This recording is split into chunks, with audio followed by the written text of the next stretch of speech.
just women are in danger, but all marginalized people, where being uniquely different right now might truly be considered a crime. It seems as though we had all slipped into a false sense of comfort, that justice would prevail and that good would win in the end. Well, good did not win this election, but good will win in the end.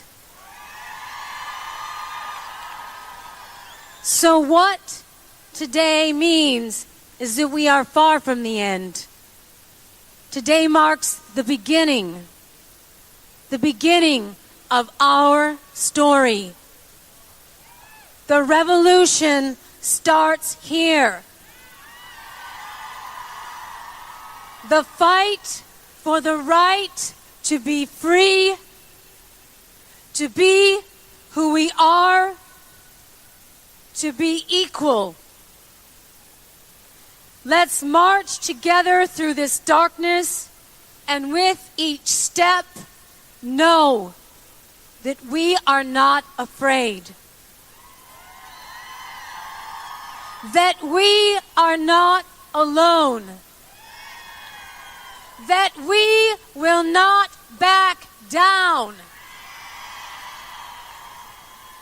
That there is power in our unity, and that no opposing force stands a chance in the face of true solidarity.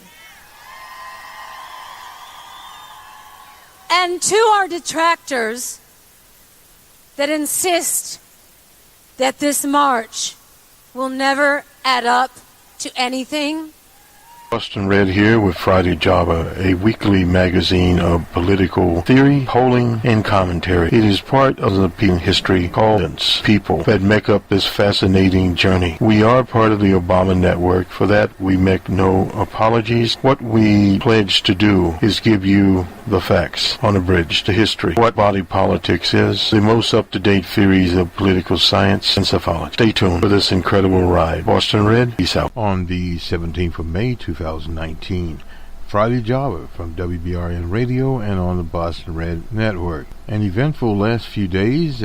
Chelsea Manning is back in jail. You'll hear the news conference that she gave outside of the federal courthouse there in, I believe, in Alexandria, Virginia. And the occupiers of the Venezuelan embassy in Washington have been evicted, arrested, and they were jailed. They should be out by now.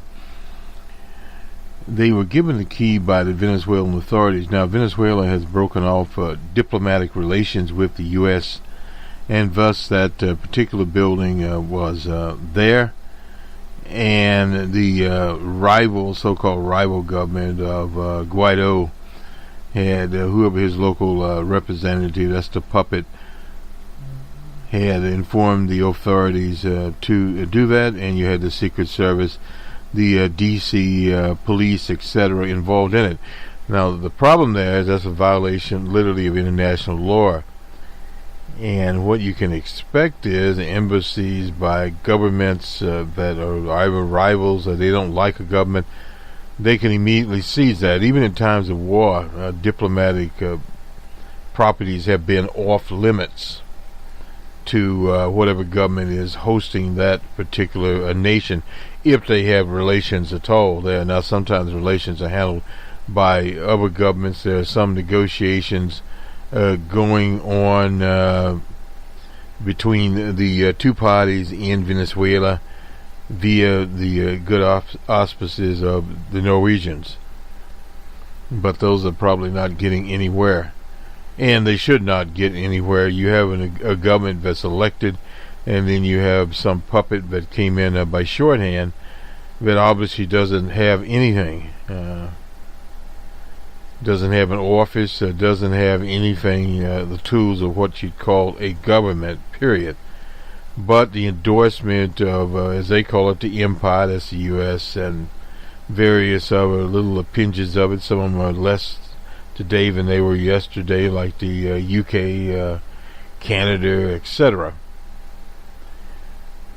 So that is where that situation is, and at the same time the government of Nicolas Maduro Moro is moving ahead, and they should move ahead. This is very interesting. Globally, we don't usually talk much about it, but you have Venezuela, and of course in that package, I guess we'll call it, is Cuba, and at the same time you have the Russian Federation in there, and China has just flown in some medical supplies there, the International Red Cross Red Crescent Society, to Venezuela. And the reason that you have this crisis there is economic violence against Venezuela. That was before they started the cybercrime operation. That needed drugs, they could not buy them, and also they have billions of dollars embargoed, whether it be in Spain or in a British bank, etc. That money they cannot get to. Now, this weighs on the whole international monetary protocol, of particularly of having monies or other things deposited in various banks that are not very dependable. So what will governments do about this in the future? Well, Venezuela is working now in terms of gold, which you can sell, but in terms also of cryptocurrency, backed up by various other things. So what you're starting to see is the due to these so-called sanctions is the wholesale change of the international monetary order. And we'll get into it on numbers, man, talking about reserve currencies, etc. The dollar being one, but things do change from time to time, and that is where that particular situation is today. And we have in Alabama and various other copycat states the race to get the most stringent anti-abortion laws they can on their books. In fact, Alabama's is so extreme that even the radio preacher, TV preacher, old man Robinson, Pat Robinson, even came out against it. So it's a mixed bag. Missouri is passing something also. What this amounts to basically is we're in 2019. The times have moved past this, but the whole idea is to get these state laws before the Supreme Court and do in Roe v. Wade. Now, obviously, Roe v. Wade would then go into a continual struggle, and that could last for quite a while because, again, you have the conservative Supreme Court there. That's not unusual. In many nations you'll have that have various branches of government. You'll have one part of it, we have judiciary, legislative, and administrative here, will be out of step. New presidents can be elected in the Congress, people can be replaced, and you have different trends that come and go. Supreme Court is there, but is the Supreme Court influenced by the quote-unquote trends? Some political scientists would say by the elites. There was an article, I don't remember where it was now, 9 men, at the time it was 9 men, in black, or it was 9 people in white, but fake black. Anyway, that was incidentally, this is the 65th, I believe, anniversary of the Brown versus Topeka. It was finally announced in 52 and finally announced in 55. It went back for rehearing there. So this was a historic case. In fact, there's some nominee named Vida, I believe, that was confirmed to one of the Trump appointees that denounced Brown versus Topeka. And this shows you where the country has floated to. And generally when we have these right-wing, extreme right-wing movements, there's been a few, I will say, historic snapshots of that, is what happened in Germany and their fascism on the Schickengruppe, otherwise known the leader Hitler. that happened. And in other countries, it's happened. In Chile's Allende, who was a socialist that was elected. He was overthrown by a dictator named Pinochet. That old Pinochet finally ended up in jail and died in jail. Basically, he went to Spain and they got him back to Chile. And then you had another socialist government elected. They've been sort of going back and forth there between socialist governments and more right of center governments in Chile. So there's some resiliency there. But in some countries, they follow the socialist model, Nicaragua, Cuba, etc., and various others. Aberrations have occurred in places like Ecuador when the president there went out of term, and Leni Morales is there now. The Ecuadorians literally sold out Julian Assange for an IMF loan, and that's what that is all about. And now his personal effects that were left in his room there have been sent to the U.S. And then there's more machinations with his case. The Swedish authorities have reopened a sexual assault case against Julian Assange. So the basic running, I suppose, question is now, where will he be extradited to first? Could he end up in Sweden or end up ultimately in the U.S., which he would end up there? And they have him on, this is where Chelsea Manning is in there, unauthorized, at least him, internet access. Chelsea Manning will not testify to the grand jury, and that's very interesting because grand juries investigate and indict. Well, in this case, what Chelsea Manning is basically saying is they already indicted Chelsea Manning. Chelsea Manning has been in prison, and she knows the ropes. You'll hear that in the news comments. She's been in prison before. She's been in jail, and people that have been in jail will explain to you that in jail you have less privileges than in prison. The food is better in prison, although it's not great in most prisons. But in jails, the food is lousy, the accommodations are lousy, and when she was in jail the last time, she was in the general population, wasn't in solitary confinement. How long could she stay there? Well, it'd be how long this grand jury is there, and they also want to find her. I mean, obviously she has a judge, a judge that's biased against Chelsea Manning. Let's go now to the University of Virginia. We'll start off there, and we'll hear a little bit from Nate Silver, and we have time, Charlie Cook. Nonetheless, this is just by the center, an extension for Trump. That's been floated around, no doubt, by DJ Trump's people. No way most Americans say. A majority of Americans support respecting the peaceful transition of power, according to a new poll. This is by the University of Virginia, and effectively Reuters here, they use the poll also. ISOP's poll. Anyway, the lion's share of Americans believe that respecting the result of elections and the peaceful transition of power are essential elements of American democracy, according to a poll. Well, it's interesting we'd be even discussing such of situation. That shows how bad things are. By 77% to 16% margin, respondents did not think the 2020 elections should be delayed, and DJ Trump giving an extra 2 years in office. That's just crazy.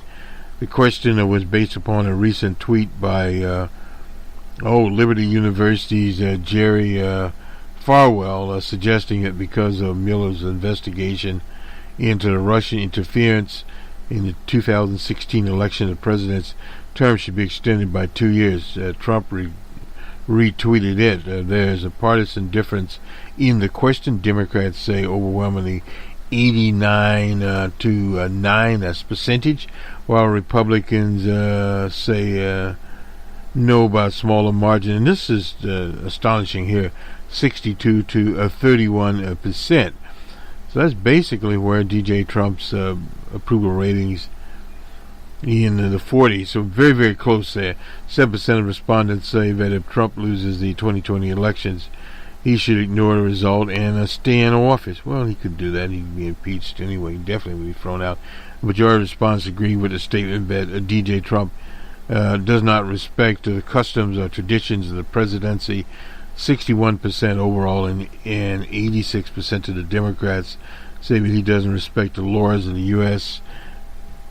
59% overall and 83% of the Democrats for the laws. Two-thirds of all respondents, 41%, and over three-quarters of Republicans, 77%, agree that a deep state is trying to undermine DJ Trump's presidency. That is an invention of conspiracy theories about the so-called deep state. I suppose if you apply that, you could talk about what happened with the murder of President Kennedy. No doubt there was a deep state involved there, so it wouldn't be the first time for deep state. And I need go no more. 30% of all respondents, 60% of Republicans agree that the Mueller investigation prevented Trump from achieving a significant portion of his agenda. Well, he has achieved that by more sleight of hand. In other words, administrative activity that you can do by revising certain laws, turning the Department of the Interior into literally the supermarket for mining of national forests, destroying the environment, etc. That does have an effect. And has a lasting effect in many ways. In other words, it will go beyond the tour of duty that DJ Trump has, whether he had an extension 2 years not. That's the thing. To Farwell of the Liberty College, evidently the thing has come out. There were some pictures of him compromising that the fixer known as Attorney Cohen had, and it alleged there that he's sponsorship of some young man, etc. We don't have the pictures, but it'll all come out. Therefore, as we would expect, Democrats were much more likely to agree that Trump did not respect the traditions. Respondents split 41% to 39% as whether Trump has achieved many of his goals in the first 2 years. Well, that's usually the situation with most presidents, modern presidents. The first 2 years, and in the third year you go into what's called the lame duck status of a duck. And that's where Trump is right now. Three-quarters Republicans strongly somewhat agree that Trump... Oh, okay, sorry about that. Poll also asked some broad questions. We don't have the poll here. I don't like this. Views of the power of the federal government and whether or not some of the rules and laws that govern the three branches are essential. Respondents had mixed opinions about which of the three branches. We covered that as the most powerful. A third of them, 35%, said that all three branches are equal. Not exactly true. While about a fifth of them responded a piece, packed Supreme Court at 22%, the Congress had 20%, the presidency had 17%. That is not correct. The Supreme Court does have a lot of power as far as setting of laws for a number of years to go with, but the president has a lot of rulemaking powers, a bully pulpit, and potential to cause a lot of problems that one wants to do that. By appointing people in these various departments or gutting various departments, you change the nature of the landscape of government all at the same time. They were not only significant partisan distinctions amongst the respondents. Majority said the president vetoed 62%, two-thirds term limits were essential to a healthy and functioning of the American democracy. Term limits themselves are very, very toxic. They've always been very toxic because Congress, you can ask old man McConnell about this, functions on a seniority system and will in the near future. Respondents also did not deem the filibuster in the Senate as essential, with 39% indicating it was not essential, 30% indicating that it was, and the remaining didn't have an opinion. So the filibuster remains. Let's see. The poll found support for beliefs that could broadly be described as anti-establishment, 71%, and 79% of Democrats, 63% of Republicans agree that America needs a so-called strong leader, not necessarily to take back the country from the rich and the powerful. 70%, 84% of Democrats, 49% of Republicans agree that the American economy is rigged to advantage of the rich and powerful. 69%, 64% of Democrats, 74% of the Republicans agree that the traditional parties and politicians don't care much about people like me. Well, a lot of that is based on a policy, and if you evaluate the Trump administration's effect on ordinary people, that is a factual statement. 65% and 62% of Democrats, 67% of Republicans agree that experts in this country don't understand the lives of people like me. 59% and 62% of Democrats, 67% of Republicans agree that politicians should be able to say what's on their minds regardless of what anyone else thinks about their views. Well, no doubt about that. And we'll finish this up. The findings of the poll conducted, May 14 through 15 on behalf of the University of Virginia for a sampling of 1,005 adults 18 years and more in the continental U.S., Alaska, and Hawaii were interviewed online in English. This sample included 300, and this is where it's important, 376 Democrats, 345 Republicans, and 205 independents. So that is the poll, and as we usually do, the people at Charlottesville will remember, have a higher. Let me just go very quickly here. We won't have time to do the crosstabs today, but maybe we'll come back. We'll just put it up on Facebook, etc. And this is a summary about the study here. This is not the crosstabs. And who ISOS is, a nonpartisan, objective survey research press is made up of seasoned professionals, etc. Partnership with the most prestigious news organization around the world. I'm not sure who that is. Is a leading source of intelligent information for business professionals in the U.S. And this tells you all about here, Canada, UK. Internationally, they're based in France. They were founded in 1975. Independent market research, controlled and managed by research professionals. Well, they're also on the Paris Stock Exchange since 1999 and generate a revenue of 1749.5 million pounds. That is effectively 1,749,000,000. Anyway, more you want to know, you can download the tables and what have you. We'll look at that later in the ball game. So let us move on. Alright, we're doing pretty good here. To the case that's going on now in the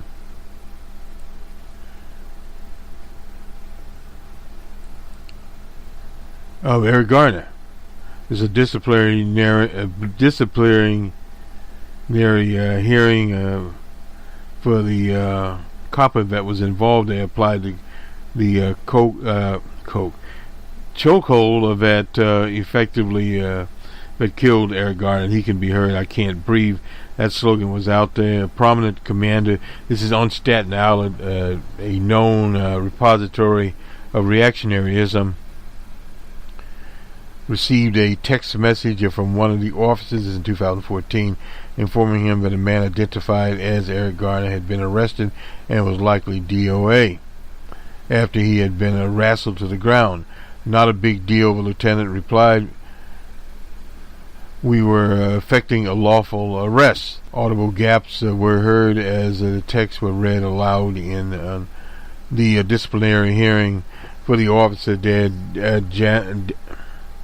Daniel Pascalillo.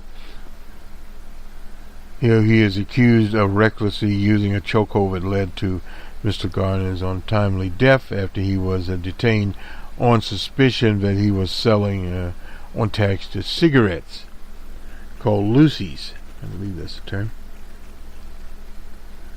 The text and testimony proved unsettling. New details of one of the most wrenching cases of suspected police misconduct in New York. The dying words, "I can't breathe," were repeated 17 times, set off protests around the country, and was a slogan for the Black Lives Movement. Text between the commander, Christopher Bannon, and a sergeant named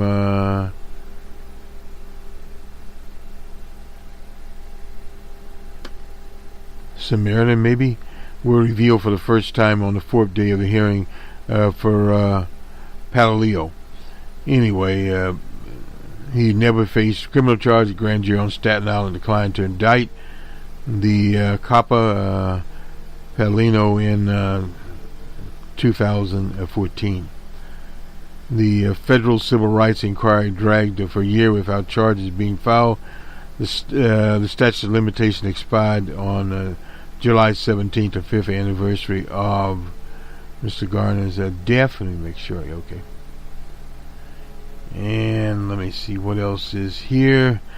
The evidence at the hearing picked up events from the police department's perspective while Garner, who was 6'3", and he had asthma so severe that he quit his job, was lying motionless on the ground in Bay Street near Staten Island Ferry.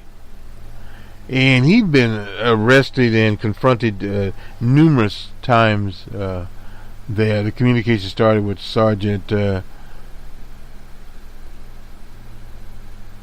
Samirov messaging the Lieutenant Bannon and telling him that Garner had been wrestled to the ground, then adding most likely was DOA, and using the acronym for death on arrival.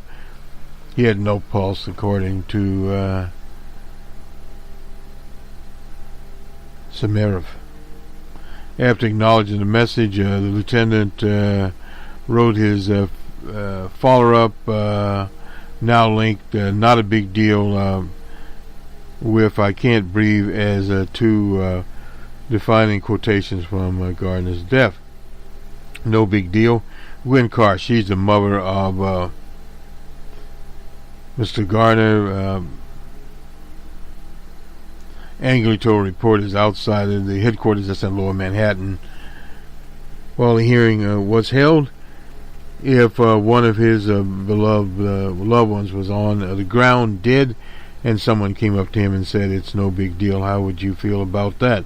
During the testimony, supervisor who oversaw, and this is the problem here, police internal review, that was Charles Barton, a deputy inspector, said in 2015 he ordered the lead investigator to recommend disciplinary charges against the Coppa Pataleo. The department's initial prosecution unit never filed the charges. The medical examiner who performed the autopsy testified Wednesday that the chokehold set in motion a lethal sequence that led to an asthma attack that killed him. The attorney for the copper, Stuart London, said that his client used an appropriate maneuver, a seat belt hold that the police had been trained to use in incidents where people acted violently or resisted arrest. There's no evidence that he acted violently or resisted arrest. That's a lie. But the commanding officer of the police academy, that's a deputy inspector there named Richard D., testified on Tuesday that the officer Palladino actions meet the definition of a chokehold. He added that the seatbelt maneuver was never taught nor approved by the department in 2006 when Officer Palladino went through the academy, or in 2008 when he received training to become a plainclothes officer. So he would have been very young at that time. Said that his client had been a scapegoat, added that Garner was in poor health and set these motions in fact by resisting arrest. London used the testimony of Lieutenant Bannon, which is suspect, and Smemerip and two other officers who were involved in the arrest to try to establish that. The question is, will they get away with it? The introduction of the text messages on the cross-examination by prosecutors from the Civilian Compliance Review Board seemed to damage the defense's case. Bannon was pressed by one of the prosecutors, Susan O'Hare, to explain the text. My reasoning, he said, was not to be malicious. It was to make sure the officer was put in a bad position. Would you agree that Eric Garner was put in a bad situation, he asked. Bannon hesitated for several seconds. I don't know how to answer that, and lied. The testimony also focused on a low-level quality of life enforcement that the police were conducting in the weeks before Eric Garner's death. So Garner was arrested 3 times during that crackdown. The final one on the day that he died. The arrest of Eric Garner was a result of a chain of decisions originating at very high levels of the NYPD. And this is called a broken window theory. Patrick J. Lynch, the president of the Police Fraternal Association, said after the hearing, police officers were enforcing quality of life offenses are now cowboys, free agents. They follow the directive of their supervisors, who in turn respond to complaints from the community. A lie. The officer Palladino supervisors testified they considered him an outstanding worker and a murderer. My comment, not theirs. On a scale of 0 to 5, he was a 5. That's Lieutenant Bannon. You can understand where this was going. Was one of the best officers I've ever supervised. He's talking about the cop of Palladino. After the hearing, a car reminded reporters about the officer Palladino's disciplinary record, which was leaked to the news media and showed that he had several complaints filed against him. Look at the misconduct on his record. Good workers don't do illegal arrests. Good workers don't choke people to death. And this speaks to the systemic problems in the NYPD and in many police departments.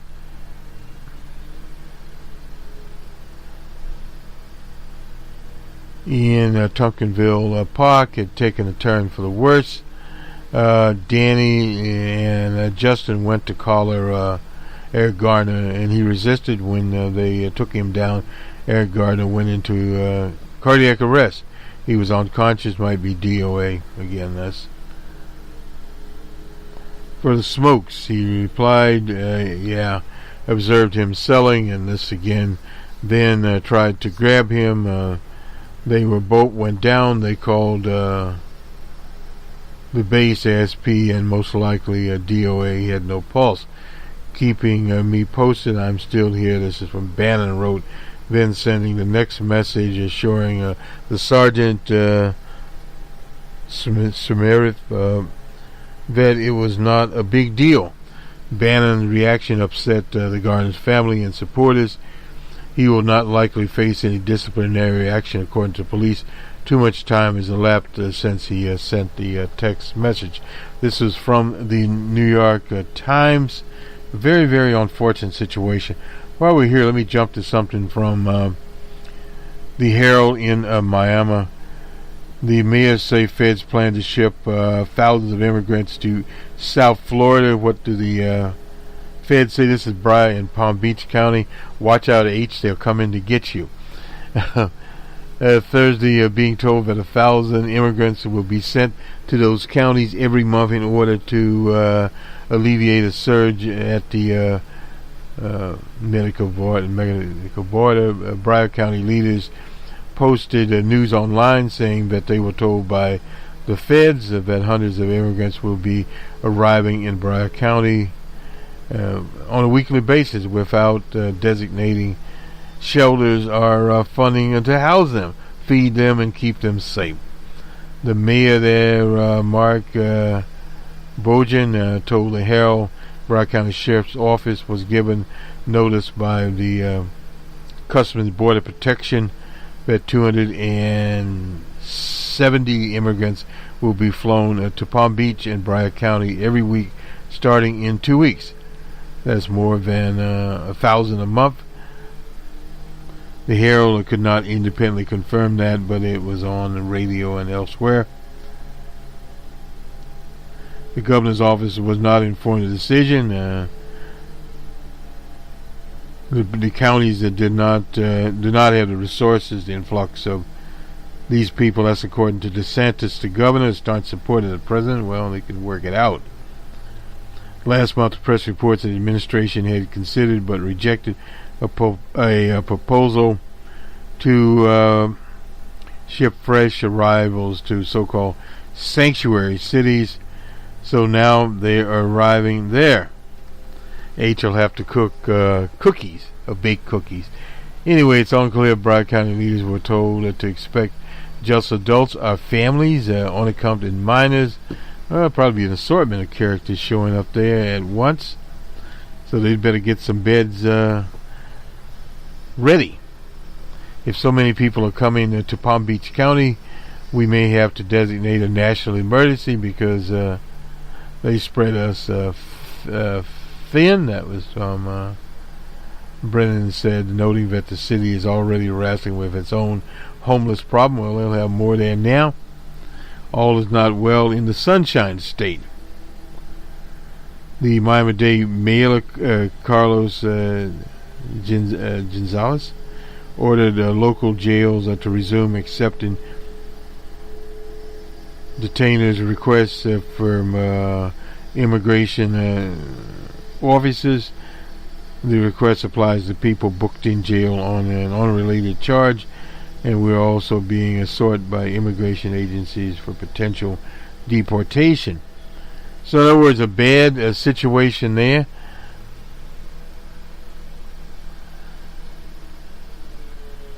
Gimez policy switch later endorsed by the commission, that's Miami-Dade, drew public praise from Trump.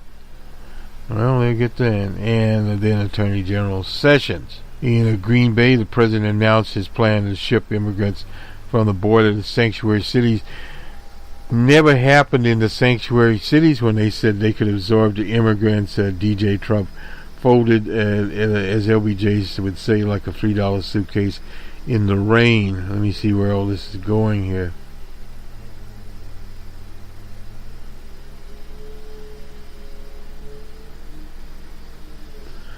We'll have to save some of the things. The Borns crash will do that the week that was. So let me do a little roundup here from the Washington Post. Michael Flynn said in a call to judge orders a public release of what Michael Flynn said in a call to the Russian ambassador. All that would be released. This is by Carolyn Loewen and Rosalind Haldeman. Anyway, Hederman, sorry about that. Federal judge ordered the prosecution make public a transcript of call that the former National Security Advisor Flynn tried hard to hide with a lie the conversation with the Russian ambassador. The judge here, Emmett G. Sullivan in Washington, ordered the government also to provide a public transcript of the November 2017 voicemail involving Flynn. In that sensitive call, President Trump's attorney left a message to Flynn's attorney reminding him the president's fondness for Flynn at a time when Flynn was considering cooperating with the federal investigators. Now, that could be considered obstruction of justice. Flynn, of course, pled guilty for one felony count. In December 2016 call, Flynn urged the Kremlin not to get riled up over the sanctions that the president at the time, Barack Obama, announced against the Russian Federation.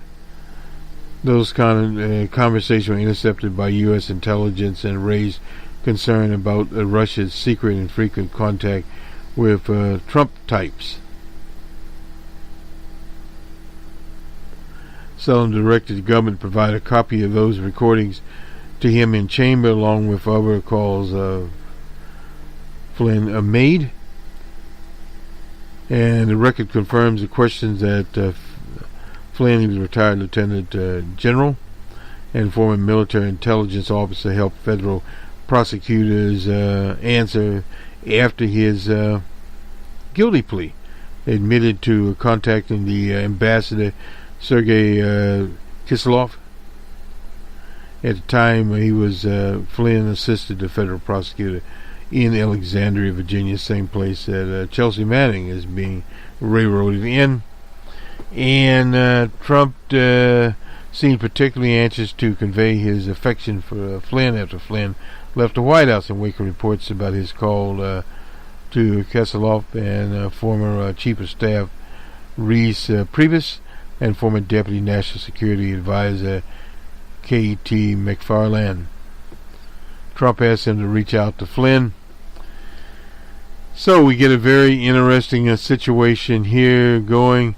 This is also Trump tweets he's absolutely fine with Buligan's gay marriage, he says. Buligan, who he called Alfred B. Newman, so he's fine with Alfred B. Newman. This is a kind of an odd quirk in his Trump's policies. He's always been friendly to the GBTQ community. Said he was a friend of the community caller during his acceptance speech in 2016. Yet Mike Pence, former governor of Indiana, was not. Desire to return control of marriage to the states, affirmed that conversion therapy, this president press to say a lot of that's going on out there, is a parent's right.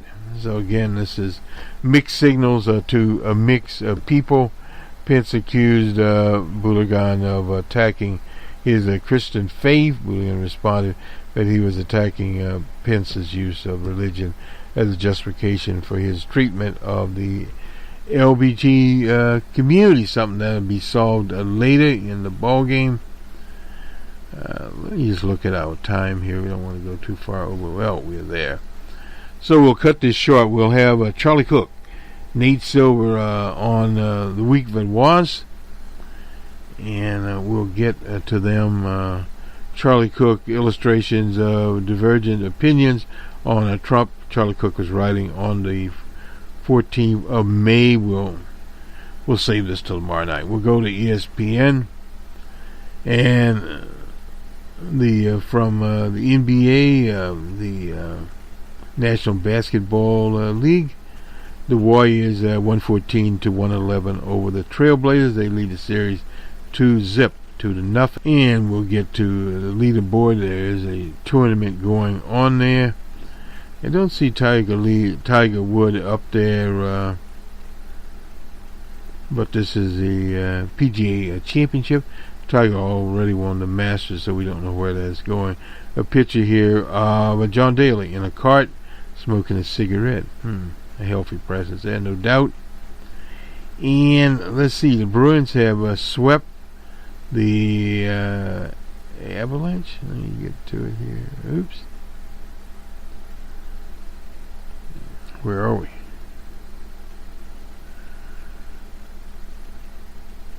Yeah.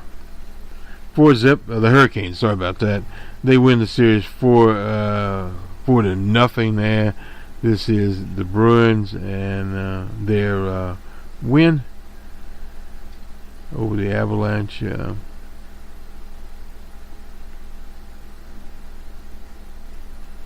And as they say, the lights went out there. From the globe, we'll have more on that. We hope. Maybe we'll have that tomorrow night. Anyway, let's do the baseball scores, and if we have anything left, we'll do that. The Mets were at the Nationals 7-6. The Brewers were in Philly. The Brewers 11-3. Slugfest on one side. The Athletics, another slugfest, 17-3 over the Tigers in the Motor City. The Rangers and Royals in Kansas City. The score 16-1. Rangers there. A lot of slugfest going on.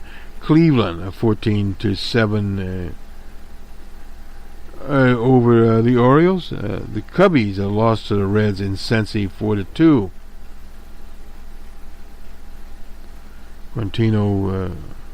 Quintano was the loser, and Castillo was the winner. Anyway, the Cardinals and Atlanta 10-2.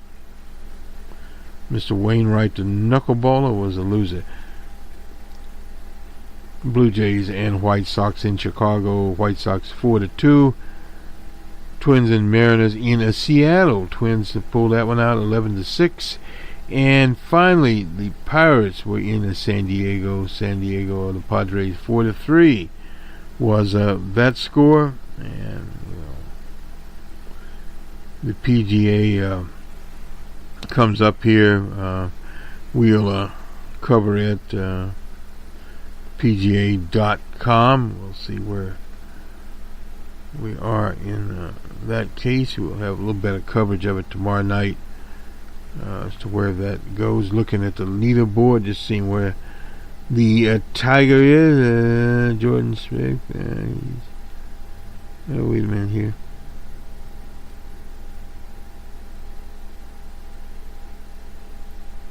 Brooks Koepka. I hope I'm not mispronouncing his name. Probably am. He's in first, and there's two, and they're all scattered up after that. And I don't know where the Tiger is. Boy, there's so many of them on the leaderboard here.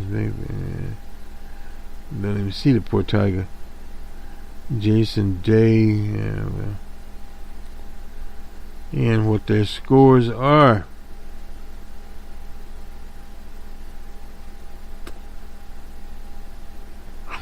Well, wherever the Tiger is, we can't find the Tiger. 62 degrees there. That part we can see. And we didn't find the Tiger in advance, but he's somewhere. That's about all we can say on that one. And let me go back here to this story here on Tiger very, very quick. One of the big problems you have now, you have so many sports and they're all going some direction, and you miss out on who is who at what time in our little history here. And evidently Tiger is lost somewhere in the space, and things are disappearing very quickly to me, and I don't want to take a we'll do it tomorrow night. We'll talk about the Tiger and where the Tiger is, and very, very quickly here we'll go to the Boston Globe, and hopefully we can get this picture up here. I'm not sure if we can. Bruins sweep the Hurricanes. A big story here. And bingo, bango, and Django. And actually swept me in Raleigh, North Carolina. Stanley Cup Finals. Anyway, interesting but not. So this will do it for us. Have a good weekend, everyone. We'll see you on The Week That Was on Saturday morning. It's a travel day for us. But nonetheless, we'll get it done either early in the morning or later in the day on a Saturday. We also have Numbers Man. We'll be talking about the latest numbers. To say, it's interesting. I had a question about $1 trillion and how many zeros. It's kind of interesting there. Well, the answer to that is 10 to the 12th power. Didn't think of that. We had that probably in 5th grade or somewhere around that line that we talked about that and we got on base 10. Anyway, it's a trivial matter. In modern math, we get into infinity and we start talking about trillions of dollars, septrillions, and so forth and so on. That is where you're going. And we'll see you, we'll see you on those. And we have the open source report. We'll get that out. Good afternoon, everyone. So 2 months ago, the federal government, here at this, to appear before this courthouse, before the grand jury, as a general principle, I object to the whole institution of grand juries. Prosecutors run grand juries behind closed doors, in secret. Based on my refusal to answer questions 2 months ago, the grand jury, compelled me to, or in order to try to compel me to testify, they sent me into confinement. So I got released last week, and here I am today with the same subpoena, or a different subpoena with the same questions. Throughout this ordeal, I have had an enormous amount of support from some of the most closest people that I have, and also from like an enormous number of people online and through letters and through cards, and it's just been incredibly inspiring and really powerful for me. Jails and prisons exist as a dark institution, and despite that, it doesn't frighten me or disturb me. I mean, I've already been to jail, I've already been to prison, so attempting to coerce me with a grand jury subpoena is just not going to work. I will not cooperate with this or any other grand jury. So it doesn't matter what it is or what the case is, I'm just not going to comply or cooperate. Facing jail again, potentially today, doesn't change my stance. The prosecutors are deliberately placing me in an impossible position. Go to jail and face the prospect of being held in contempt again, or in the alternative, foregoing my principles, the strong positions that I have, that I hold dear. And the latter is a far worse prison or jail than the government could ever produce. So the truth is that no matter what happens today, whether I'm placed in confinement or not, I'm not going to comply with this grand jury. Thank you. All right, questions? You have to actually physically go to the grand jury, tell them that, and then get hauled in front of a judge? So the government has already stipulated that they're going to ask the same questions, and so we've both agreed to waive appearing before the grand jury and just go straight into we filed this a motion to quash the subpoena, which will be argued, and then we might go into the contempt hearing following that. Open to the public? There's a number of very recent filings that have impacted whether or not it's going to be made public or not. There's a lot of behind-the-scenes motions and back and forth right now. The judge is Trenga. It was 2 months last time. What do you know? Are we talking 12 months or 18 months? How long have you been told that this grand jury will be impaneled, that you might have to? As far as I'm aware, this is a different grand jury. I mean, it is a different grand jury. As far as I'm aware, it could be an extended period of time, but we don't know that for sure. Why are they doing this if they know that you're not going to testify? Why bother having you show up? Well, I think that ultimately, this is an attempt to place me back in confinement. I think that the questions are the same questions that I was asked before the court-martial in 7-8 years ago. There's nothing new. They're not asking anything new. There's no new information that they're trying to get from me. In fact, the questions are very much the same things that I've gone over in that exhaustive several hours long, and it's about this thick testimony.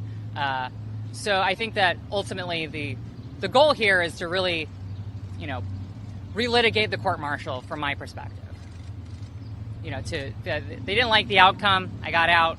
So this is a way of, placing me back into confinement. How long are you prepared to do this for? Keep going before grand juries are not going to answer the question? Forever. Indefinitely.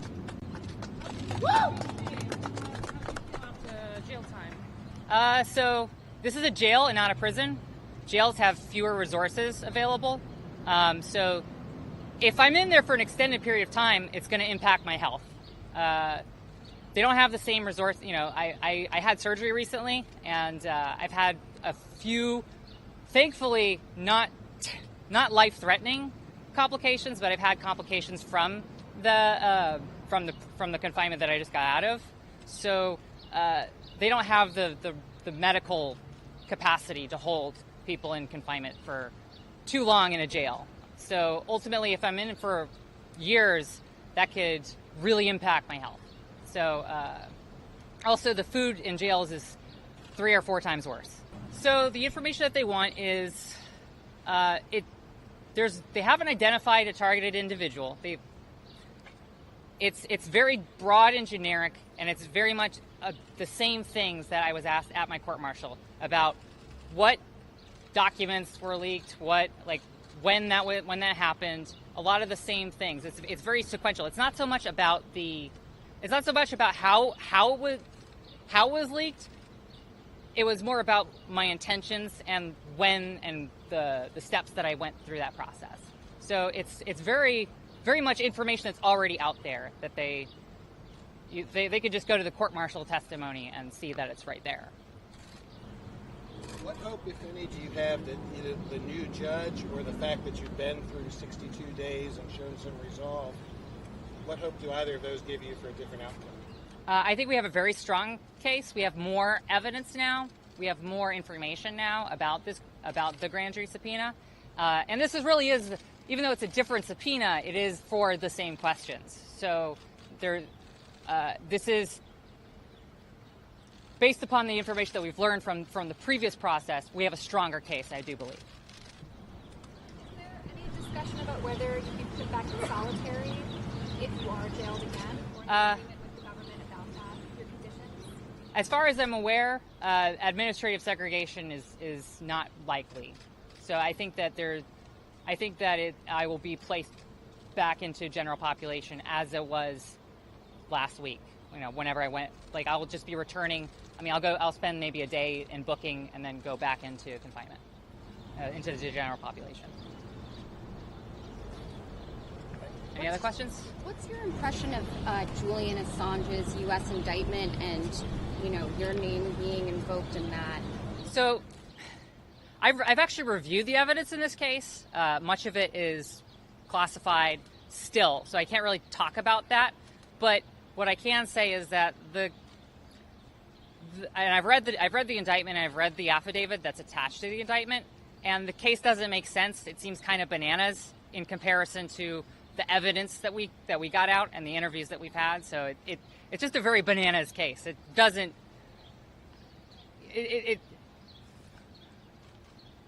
I don't know what the government's doing with that. So. How did it feel, though, to know he had just been arrested and then to see his indictment come out and see?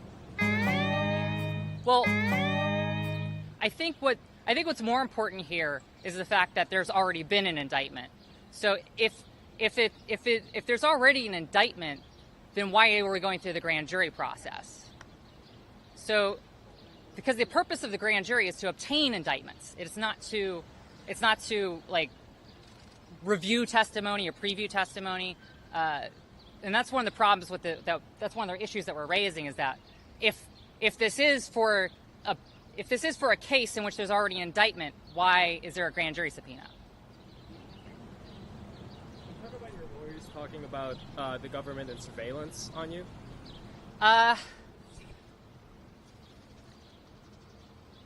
We have raised electronic surveillance as a legal issue.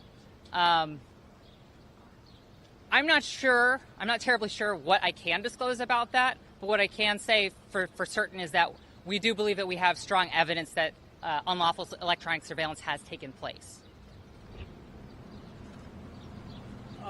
During your last experience in solitary, do you think you'll face similar scrutiny inside the jail from, attending officers in terms of constant surveillance and monitoring, even if you're not in solitary?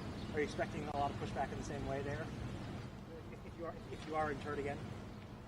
I think it's going to be very much a return to the conditions that I was in last week. All right. I think that's it. All right. Thank you, everybody. Thank you, Phil. Thank you.